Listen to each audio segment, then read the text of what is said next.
اللہ فرماتے ہیں کہ جو بنی اسرائیل تھے نا، بنی اسرائیل جن کو پہلے آسمانی کتاب دی گئی، ان سے ہم نے کچھ ایگریمنٹ کیے تھے، مگر وہ اس ایگریمنٹ میں پورے نہیں اترے. وہ ایگریمنٹ میں پڑھ کے سنا دیتا ہوں آپ کو، اس سے ہمیں اندازہ ہوگا کہ ہم اس ایگریمنٹ پہ پورے اتر رہے کہ نہیں اتر رہے. وَإِذْ أَخَذْنَا مِيثَاقَ بَنِي إِسْرَائِيلَ لَا تَعْبُدُونَ إِلَّا اللَّهَ وَبِالْوَالِدَيْنِ إِحْسَانًا وَذِي الْقُرْبَى وَالْيَتَامَى وَالْمَسَاكِينِ وَقُولُوا لِلنَّاسِ حُسْنًا وَأَقِيمُوا الصَّلَاةَ وَآتُوا الزَّكَاةَ. فرمایا ہم نے بنی اسرائیل سے سخت اور مضبوط معاہدہ لیا تھا. مضبوط معاہدہ ایسی بات پر کیا جاتا ہے جو احکام اللہ کی نظر میں بہت زیادہ اہم ہوں. وہ سخت اور مضبوط ایگریمنٹ کیا تھا؟ لا تعبدون الا اللہ، کہ عبادت صرف کس کی ہوگی؟ اللہ کی.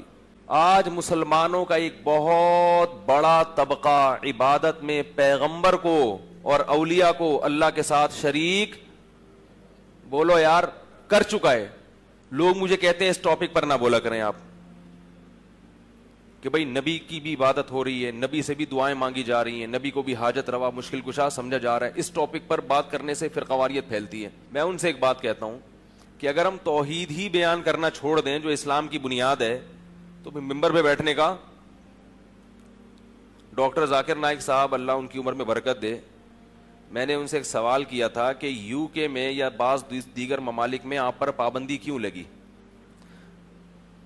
انہوں نے کہا کہ میں نے اپنی اسپیچ میں یہ کہہ دیا کہ عیسیٰ علیہ السلام اللہ کے بیٹے نہیں ہیں. تو کیس میرے خلاف جو بنا وہ یہ کہ عیسائیوں کے جذبات مجروح ہو رہے ہیں. اس سے کیا ہو رہا ہے؟ بولتے یار آپ، عیسائیوں کے جذبات مجروح ہو رہے ہیں. تو پھر وہ کہنے لگے کہ میں نے سوچا کہ اگر میں یہ بیسک بھی اسلام کی بیان نہیں کروں گا، یعنی یہ تو اسلام کی بیسک ہے نا کہ لم یلد ولم یولد، نہ اللہ نے کسی کو جنا نہ وہ کسی سے جنا گیا، اس کی کوئی اولاد نہیں ہے، وہ یکتا ہے. یہ تو پورا قرآن بیان کر رہا ہے. اگر میں یہ مسئلہ بھی قرآن کا بیان نہیں کر سکتا تو پابندی ہٹنے کا فائدہ کیا؟ یعنی پھر میں کیا آگے بیان کروں گا؟ بھائی جب بھی آپ حق بات کریں گے تو ظاہر ہے کسی نہ کسی کو تو اس سے کچھ نہ کچھ تو تکلیف ہوگی نا کسی نہ کسی کو. تو اس میں یہ دیکھا جاتا ہے کہ اس حق کی نوعیت کیا ہے. اگر یہ بہت اہم مسئلہ ہے تو بیان کرو، اہم مسئلہ نہیں ہے تو اسے کسی دوسرے وقت کے لیے رکھ دو. بھائی کیا خیال ہے؟ بھائی بہت اہم ہے تو ٹھیک ہے، نہیں ہے تو پہلے اہم مسئلے حل ہو جائیں پھر اس طرف آئیں گے. لیکن اگر وہ اسلام کی بنیاد ہے اس کو تو بیان بہرحال. اب اگر میں ختم نبوت کا عقیدہ بیان کروں اور قادیانیوں کو اس سے تکلیف ہوتی ہے، ان کے جذبات مجروح ہوتے ہیں، بھائی ہونے دو. کیونکہ اگر آپ ختم نبوت کے معاملے میں لچک دکھائیں گے اس کا مطلب تو آپ کا پورا مذہب کا ستیہ ناس ہو گیا. پھر یہ تو آپ نے اپنی شریعت کو مان لیا کہ یہ منسوخ ہو سکتی ہے، تو محمد صلی اللہ علیہ وسلم کے ساتھ شرکت ہو گئی ہے. تو اسی طرح یاد رکھو ختم نبوت سے بھی زیادہ اہم مسئلہ اللہ کی توحید کا ہے، کیونکہ نبوت کا بنیادی مقصد اللہ کو ایک ہونا ثابت کرنا. انبیاء کا تو مقصد ہی ہوتا ہے. تو جیسے ختم نبوت پہ ڈاکہ برداشت نہیں ہوگا ایسے ہی اللہ کی توحید پہ بھی ڈاکہ برداشت نہیں ہوگا، بلکہ یہ اس سے بھی بڑا جرم ہے.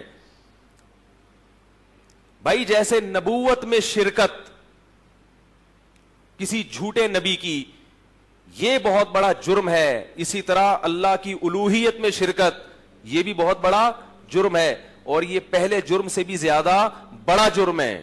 تو یاد رکھو، خوب کان کھول کے سمجھ لو، یہ جو ہم اللہ سے قرآن میں کہتے ہیں ایاک نعبد، اے اللہ ہم صرف تیری عبادت کرتے ہیں، اس عبادت کا مطلب کیا ہے؟ لوگ کہتے ہیں کہ ہم محمد صلی اللہ علیہ وسلم کی عبادت تھوڑی کر رہے ہیں، ہم کوئی ان کی قبر کی طرف رخ کر کے نماز تھوڑی پڑھ رہے ہیں. اللہ نے بتا دیا کہ عبادت کا جو ایک بہت بڑا فرد ہے وہ ہے غیر اللہ کو مدد کے لیے پکارنا، غیر اللہ سے اسباب سے ہٹ کے مدد مانگنا. اسی لیے اگلا ایگریمنٹ کیا کروایا؟ ایاک نستعین، مدد صرف تجھی سے طلب کرتے ہیں. نہیں آ رہی بات؟ پولیس سے مدد مانگنا یا کسی سے پانی کی مدد مانگنا کہ آپ مجھے پانی پلا دو، یہ مدد اور قسم کی ہے. اور یہ جو مدد صرف اللہ سے مانگی جاتی ہے وہ مدد بولو بھائی الگ قسم کی ہے. اگر کوئی کہے کہ نبی سے ہر قسم کی مدد مانگی جا سکتی ہے تو اس سے بولو پھر ایاک نستعین کا مطلب کیا ہے کہ اللہ ہم صرف تجھی سے مدد مانگتے ہیں, اس کا مطلب کیا ہے؟ پھر صرف کا مطلب تو صرف اللہ ہے نا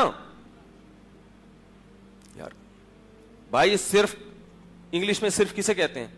اونلی. اونلی کا مطلب کیا؟ اس کے ساتھ کوئی شریک نہیں ہے. آپ کہہ سکتے ہیں کہ وہ ہم اللہ سے مدد مانگتے ہیں اللہ سے, لیکن نبی سے جو ہم مدد مانگ رہے ہیں وہ اس لیے کہ اللہ نے آپ کو اختیار دیا ہے. تو اللہ یہاں ہر قسم کی مدد کی بولو بھائی. اللہ کہہ رہے ہیں ہم جب تم سے ایگریمنٹ لوں گا کہ تم جب مدد مانگو گے تو کس سے مانگو گے؟ صرف مجھ سے. اختیارات صرف اور صرف کس کے پاس ہیں؟ میرے پاس ہیں. یاد رکھو اگر اللہ کے سوا کسی سے اسباب سے ہٹ کے مدد مانگی, اپنی جانوں پہ رحم کھاؤ, ترس کھاؤ. فرقواریت مت کرو, دیوبندی بریلوی ایسے ایسے وہ آنے لگتے ہیں میرے خلاف نا کمنٹس کے, وہابی ہے اور یہ فلانے فرقے کا یہ اپنے فرقواریت پھیلا رہا ہے.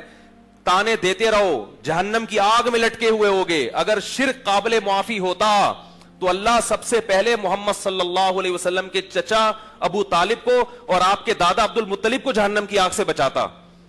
ابراہیم علیہ السلام کے والد کو اللہ جہنم کی آگ سے بچاتا. شرک قابل معافی بولو بھائی نہیں ہے.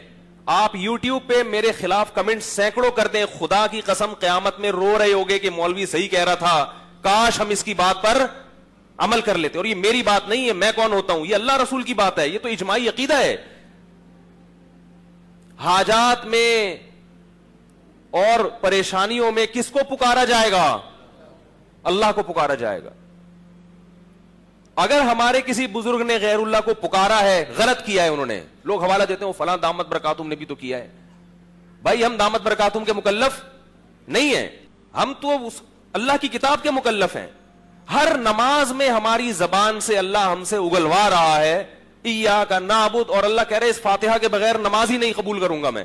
اگلوا رہا ہے ایاک نعبد, ہم تیری ہی عبادت کرتے ہیں, و ایاک نستعین, صرف تجھ سے مدد طلب کرتے ہیں. بار بار کہہ رہے ہیں, بار بار کہہ رہے ہیں, لیکن بعد میں آ کے کیا کرتے ہیں؟